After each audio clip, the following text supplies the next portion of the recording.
بسم اللہ الرحمن الرحیم ایاک نعبد و ایاک نستعین. جناب chief minister Punjab Usman Buzdar, federal ministers, member of parliament, provincial ministers, میرے کسانوں کے ریپرزینٹیٹیوز، کیونکہ سارے تو کسان نہیں آ سکتے. 28 لاکھ ہیں کسان، نہیں 70 لاکھ، 83 لاکھ ماشاءاللہ ہمارے ملک میں کسان ہیں، جو بہت بڑی اس ملک کا احساس ہے. اور یہ جو سارا آج ہم نے پروگرام کیا، اس کا مقصد ہی ایک پیغام دینا ہے کہ یہ ملک اپنے 83 لاکھ کسانوں کی مدد جب کر گیا تو ملک اٹھ گیا.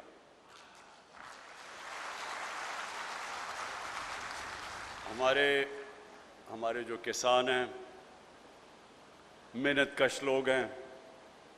بالکل اس نے جمشید چیمہ نے صحیح بات کی کہ ایک مہم چلی ہوئی تھی کہ بڑے جاگیردار، اور جاگیرداروں نے ملک تباہ کر دیا. اور اس سے لوگوں کو، جو شہر میں رہتے ہیں لوگ، وہ تو فرق ہی نہیں کر سکتے جاگیردار اور کسان میں. 26,000 سارے ملک میں وہ لوگ ہیں جن کی زمین 125 ایکڑ سے زیادہ ہے. 26,000. تو جب لوگ کہتے تھے کہ جی جاگیردار ٹیکس نہیں دیتے، انہوں نے یہ کیا اور وہ کیا اور لوگوں پہ ظلم کیا، تو وہ یہ نہیں ریئلائز کرتے کہ وہ تو 26,000 سے بھی کم ہے. اصل اس ملک کی جو جان ہے وہ اس ملک کے کسان ہیں. اور مجھے بڑی خوشی ہوئی، مجھے آج 2 بڑی چیزوں سے خوشی ہوئی. ایک تو یہ خوشی ہوئی کہ تحریک انصاف کے دور میں سب سے بہترین ہم نے اپنے جو محنت کش کسان ہیں، جو سب سے زیادہ محنت کرتے ہیں، ان کی کسانوں کے پاس اضافی 1100 ارب روپیہ مزید گیا. 1100 ارب روپیہ. اور یہ اس لیے گیا کہ سب سے پہلے جو کسان گنا اگاتے ہیں، ہم نے دیکھا کہ وہ بیچارے، جو ہم دیکھتے آئے کہ کیونکہ طاقتور اس ملک میں شوگر مل والے ہیں، تو کیونکہ ہمارے ملک میں قانون کی بالادستی نہیں رہی، طاقت کی بالادستی رہی ہے، طاقت کی حکمرانی رہی ہے، قانون کی حکمرانی نہیں رہی. اس لیے کیونکہ طاقتور شوگر ملز والے تھے، تو بیچارہ کسان جاتا تھا، ٹرالیز اس کی کھڑی ہیں، قیمت اس کو نہیں ملتی تھی، جو ریٹ دی گئی تھی اس ریٹ سے اسے کم پیسے ملتے تھے، کٹوتی ہوتی تھی. اور جو محنت کرتا تھا اس کو اس کا محنت کا پھل نہیں ملتا تھا، اور جو کہ طاقتور تھا وہ بڑے بڑے نفع کما رہا تھا. تو مجھے خوشی یہ ہوئی کہ ہم نے قانون پاس کیا کہ کس دن شوگر ملز کرشنگ شروع کریں گی. اگر وہ نہیں کریں گی ان کو فائن کیا جائے گا. پھر جو قیمت پوری دلوائی، کسانوں کو پوری قیمت دلوائی. کین کمشنرز کو کہا کہ کسانوں کو پوری جو سپورٹ پرائس ہے وہ ملے. تو اللہ کا کرم ہے کہ یہ جو 1100 ارب روپیہ مزید گیا کسانوں کے پاس، اس کی بہت بڑی وجہ یہ تھی کہ گندم کی قیمت ملی کسانوں کو، گنے کی قیمت ملی، مکئی کی قیمت ملی. اور انشاءاللہ جو ہمارا آگے ویژن یہ ہے کہ کسانوں کی جو ان کی انکم ہے، جو ان کی کمائی ہے، وہ ہم دگنی کریں. جو بھی کمائی مل رہی ہے اس سے دگنی کریں، کیونکہ اس سے کیا ہوگا؟ فائدہ پاکستان کو ہوگا. سب سے بڑا فائدہ جب کسان کمائے گا، وہ اپنی زمین پہ لگائے گا، زمین کی پیداوار بڑھے گی، ملک کو فائدہ ہوگا، غربت کم ہوگی ملک میں. اور جتنی کسان پیداوار کرتا رہے گا، کھانے پینے کی چیزوں کی قیمتیں نیچے آ جائیں گی. یہ جو مہنگائی ہے اس وقت، اس کی بہت بڑی وجہ یہ ہے کہ پاکستان وہ ملک جو دنیا کو چیزیں ایکسپورٹ کرتا تھا، آج جو دکھایا کہ ہماری آبادی کدھر سے کدھر پہنچ گئی ہے۔ جب پاکستان بنا تھا تو اس ہمارے خطے کی اس پاکستان، ایک تو ایسٹ پاکستان تھا، تو جو ہمارا ویسٹ پاکستان تھا اس کی آبادی مشکل سے 4 کروڑ تھی۔ 4 کروڑ تھی پاکستان کی 1947 میں آبادی، دیکھتے دیکھتے پہنچ گئی ہے 225 ملین، یعنی کہ 22.5 کروڑ۔ 4 کروڑ سے 22.5 کروڑ پہ جب آبادی جائے گی تو پیداوار بھی اسی طرح ہمیں اتنی پیداوار زمین سے نکالنی پڑے گی۔ تو اس کا کیا نتیجہ ہوا کہ ہم نے ہماری گندم کی ریکارڈ پیداوار ہوئی، اس کے باوجود 40 لاکھ ٹن ہم امپورٹ کر رہے ہیں۔ 40 لاکھ ٹن ہم، اور یہ جو بھی بتایا گیا کہ جو ہمارا جو ایڈیبل آئل ہے، جو تیل ہے کھانے بنانے کے لیے، وہ جیسے جیسے باہر اس کی قیمتیں دگنی ہو گئی اتنا ہی ہمارے اوپر بوجھ پڑ گیا، ہمیں بھی قیمتیں بڑھانی پڑی۔ تو جو آج سارا مقصد بتانے کا آپ کو یہ ہے کہ ہم نے پہلے تو کسان کی مدد کرنی ہے، کسان کو پیسہ ملے، پھر کسان کی ٹیکنالوجی سے مدد کرنی ہے۔ اور جو دوسری آج مجھے خوشی ہوئی کہ بہاولپور کی جو اسلامیہ یونیورسٹی، اس کے ابھی جو میں نے ریوارڈ دیے ہیں وائس چانسلر کو اور پروفیسر کو، اور وہ جو پی ایچ ڈی نوجوان علی جو چائنا سے پی ایچ ڈی کر کے آیا، یہ ہے پاکستان کا مستقبل کا راستہ۔ جب تک ہم اپنے ملک میں ریسرچ نہیں کریں گے، اچھی بلی مجھے بچپن میں یاد ہے کہ ہم دنیا کہتی تھی جی فیصل آباد میں ایگریکلچر کی یونیورسٹی بڑی کلاس کی ہے، بڑی اس کی تعریفیں ہوتی تھی، وہ بڑے بڑے بیج بناتی تھی۔ دیکھتے دیکھتے ہماری وہ جو یونیورسٹی کی جو ساری طاقت تھی ریسرچ کرنے کی، وہ آہستہ آہستہ ختم ہو گئی۔ تو آج ہم کیوں ادھر بیٹھے ہوئے ہیں؟ یہ ملک اللہ نے جو زمین دی ہے اس ملک کو، جو ہمارے پاس 12 موسم دیے ہیں، ہم تو کچھ بھی کر سکتے تھے۔ ابھی جمشید چیمہ نے آپ کو بتایا کہ کتنی چیزیں جو ہم باہر سے منگواتے ہیں وہ ہم پاکستان میں ساری اگا سکتے ہیں۔ جس ملک کے پاس 12 موسم ہوں، ہر چیز وہ اگا سکتا ہے پاکستان میں، لیکن اس کے اوپر ریسرچ ہو، زوننگ کی جاتی، بتایا جاتا کہ کس جگہ پہ کیا چیز اگر اگائیں تو اس کا زیادہ فائدہ ہے۔ جس طرح میں کہتا ہوں ابھی تک ہماری جو پریکٹس، وہ جو موہنجو دارو میں 5000 سال پہلے جو چیزیں کرتے تھے، وہ بھی زیادہ تر آج طریقہ بھی پانی دینے کا وہی ہے جو کہ 5000 سال پہلے تھا۔ اب پانی کم ہو گیا ہے، نئے طریقے ہیں پانی کے۔ وہ ایسے ایسے ملک ہیں جنہوں نے جنگلوں کو ریگستان کو آباد کر دیا ہے، کیونکہ ٹیکنیکس نکل رہی ہیں کہ تھوڑے سے پانی سے آپ کتنا فرق کر دیتے ہیں۔ اور آج مجھے بڑی خوشی ہوئی کہ وہ ہمارے پروفیسر اطہر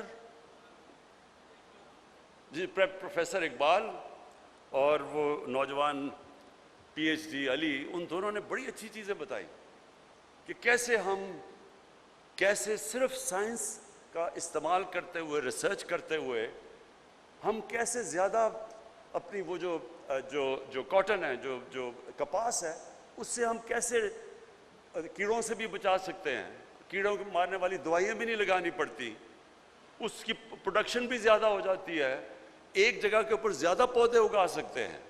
یہ صرف ریسرچ سے ہے۔ اس طرح دنیا آگے بڑھی ہے، دنیا ریسرچ کر کے آگے بڑھی ہے۔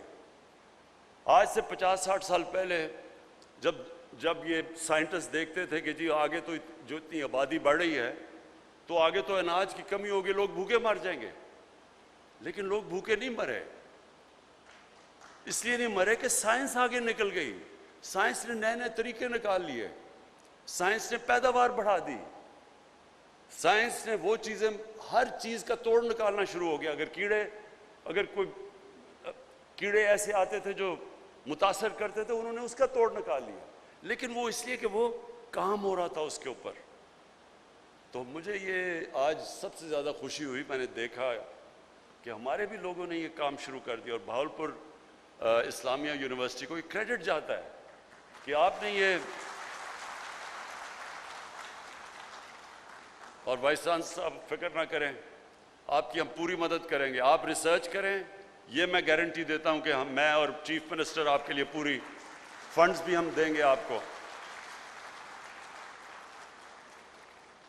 اور میں اس لیے بھی اپنے کسانوں کی مدد کرنا چاہتا ہوں، کیونکہ دیکھیں اگر پاکستان نے آگے بڑھنا ہے تو سب سے پہلے میں نے پھر سے کہوں، غربت، ہم نے اس ملک میں اپنے لوگوں کو غربت سے نکالنا ہے۔ کوئی ملک آگے نہیں بڑھ سکتا اگر تھوڑے سے امیر لوگ ہوں اور غریبوں کا سمندر ہو، کوئی ملک ترقی نہیں کر سکتا۔ ترقی تب کرتا ہے جب اپنے ملک کے کمزور طبقے کو بھی وہ اوپر اٹھاتا ہے۔ انسانی معاشرہ ہوتا ہی وہ ہے جس میں انسانیت ہو، اور انسانیت کا تقاضا ہے کہ جو آپ کے لوگ پیچھے رہ گئے ہیں، دنیا کی ریس میں پیچھے رہ گئے ہیں، ہماری پوری کوشش ہو کہ ان کو ہم اوپر اٹھائیں۔ اور یہ مدینہ کی ریاست میں یہ نبی صلی اللہ علیہ وسلم نے سب سے بڑا اصول لے کے آئے تھے۔ دنیا کی تاریخ میں پہلی دفعہ کہ ریاست نے اپنے کمزور طبقے کو کی ذمہ داری لے کے پہلی دنیا کی تاریخ کی فلاحی ریاست بنائی تھی۔ تو چائنا نے اگر آج دنیا کی سب سے بڑی پاور بننے جا رہا ہے تو انہوں نے وہی اصول اپنائے تھے، انہوں نے بھی اپنے غریبوں کو اوپر اٹھایا تھا۔ آج سے 35 سال پہلے چائنا اور ہندوستان تقریباً ایک جگہ کھڑے تھے۔ آج چائنا کو دیکھیں اور ہندوستان کو دیکھیں، کیونکہ چائنا نے 70 کروڑ غریب لوگوں کو اوپر اٹھایا، غربت سے اوپر اٹھایا، اور وہ آج دنیا کی کوئی دنیا یہ سمجھتی ہے کہ اب چائنا کو کوئی نہیں روک سکتا کہ دنیا کی سب سے بڑی پاور بنے۔ ہندوستان کو دیکھیں، غربت کی انتہا ہے، ابھی دیکھیں جو حالات ہیں ان کے، اور کیا وجہ ہے؟ کیونکہ ان کا چھوٹا سا طبقہ امیر سے امیر ترین ہو گیا، لیکن غربت کی انتہا ہے وہاں۔ تو ہم نے وہ، جب میں کہتا ہوں کہ مدینہ کے ریاست کے اصولوں پہ چلنا ہے، تو سب سے پہلے جب ہم اپنی لوگوں کو غربت سے اٹھائیں گے تو ہمیں اپنے کسانوں کی مدد کرنی پڑے گی۔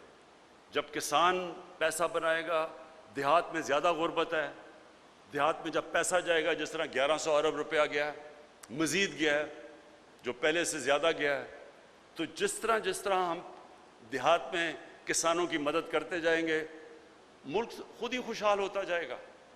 آپ کو پتہ ہے کہ پاکستان کی تاریخ کے سب سے زیادہ موٹر سائیکل بکے ہیں اس سال، کبھی پاکستان کی تاریخ میں اتنا موٹر سائیکل نہیں بکا۔ تو لوگ کہتے ہیں تباہ ہو گئے، ملک تباہ ہو گیا، تو تباہ ہو گیا تو ریکارڈ سارے ٹوٹ گئے، موٹر سائیکل کے، ٹویوٹا کی گاڑیوں کے ریکارڈ ٹوٹ گئے ہیں، کبھی اتنی گاڑی نہیں بکی۔ تو موٹر سائیکل اس لیے بکا کیونکہ دیہات میں پیسہ گیا ہے، سب سے زیادہ موٹر سائیکل دیہات میں بکا ہے۔ تو ہم نے غربت کم کرنے کے لیے، پیداوار بڑھانے کے لیے، یہ جو باہر سے ہم کھانے پینے کی چیزیں امپورٹ کرتے ہیں اس کو روکنے کے لیے، کیونکہ یہ سمجھے، دیکھیں اس وقت پاکستان کا مسئلہ کیا ہے، اب ملک ماشاءاللہ اوپر جانا شروع ہو گیا۔ پہلے 2-1.5 سال تو ہم ملک کو سٹیبل کرتے رہے، مشکل حالات میں تھا، ہر طرح کے بحران آئے ہوئے تھے، پہلے سٹیبل کیا، اب آہستہ آہستہ ملک اوپر جا رہا ہے، تقریباً 4% ملک کی گروتھ ریٹ ہے، لیکن اب اس کو اور اوپر لے کے جانا ہے، اور وہ جائے گا۔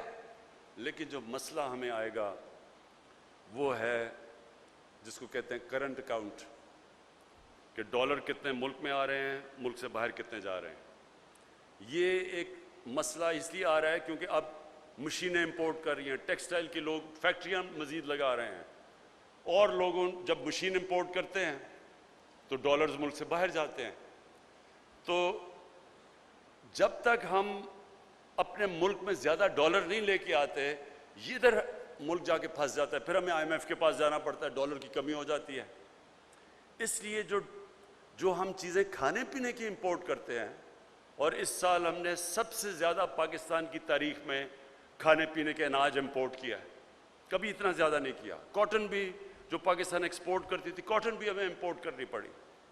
تو اس لیے کسانوں کو جب تک ہم مدد نہیں کریں گے ہمارا یہ ٹریڈ امبیلنس ہو جائے گا، جسے کہتے ہیں کرنٹ اکاؤنٹ، وہ بجائے سرپلس میں ڈیفیسٹ میں چلا جائے گا۔ تو یہ ہمارا اس وقت چیلنج ہے، تو اس لیے بھی ہم نے کسانوں کی مدد کرنی ہے۔ لیکن کسانوں کی جو میں ابھی جو ہم نے کسان کارڈ دیے، یہ بھی ایک انقلاب ہے۔ اب تک کسان کو ڈائریکٹ پیسے نہیں پہنچتے تھے، جب ہم کسانوں کو پیسے بھی دینا چاہیں تو وہ اتنے مشکل تھا کسان کو پیسہ پہنچانا، بیچ میں کوئی کہیں نہ کہیں کوئی چوری کر لیتا تھا، کوئی پہنچتا نہیں تھا، بڑا مسئلہ تھا۔ تو یہ اب ہم نے ٹیکنالوجی کا استعمال کیا اور پہلی دفعہ ایک کارڈ بنے گا کہ کسان اب اس کارڈ کے اوپر اس کو جو بھی ہم سبسڈی دیں گے، کھادوں کے اوپر، بجلی کے اوپر، ٹیوب ویل کے اوپر، جدھر بھی، وہ کارڈ کے اوپر اب سبسڈی آئے گی۔ وہ ڈائریکٹلی کارڈ جائے گا، کیڑے مارنے والی دوائیں ہیں اس کے اوپر سبسڈی، کبھی اگر عذاب آ گیا، خشک سالی ہو گئی، علاقے کے کسانوں کو مشکل پڑ گئی، تو کارڈ کے اوپر سبسڈی آئے گی آپ کی، تاکہ ڈائریکٹ ایک کسان جائے اور اپنا پیسہ نکال سکے۔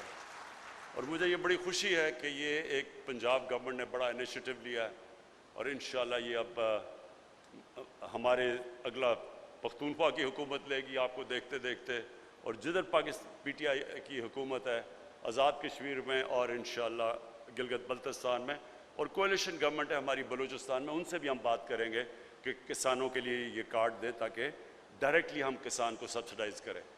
اس کے ساتھ ساتھ ہیلتھ کارڈ، یہ ہیلتھ کارڈ تو میری جب سے میں پولیٹکس میں آنے کا سوچ بھی رہا تھا، تو تب سے میرا تھا کہ اللہ نے کبھی مجھے موقع دیا تو سب سے پہلے میں ایک ہر پاکستانی اور خاص طور پہ جو ہمارے غریب طبقہ ہے اس کے لیے ایک انشورنس ہوگی اس خاندان کے لیے کہ اگر گھر میں بیماری ہوتی ہے اور ان کے پاس، اگر غریب لوگوں کے پاس پیسہ نہیں ہے تو ان کے پاس انشورنس ہوگی تاکہ وہ کسی بھی گورنمنٹ میں اور پرائیویٹ ہاسپٹل میں جا کے اپنا علاج کروا سکیں۔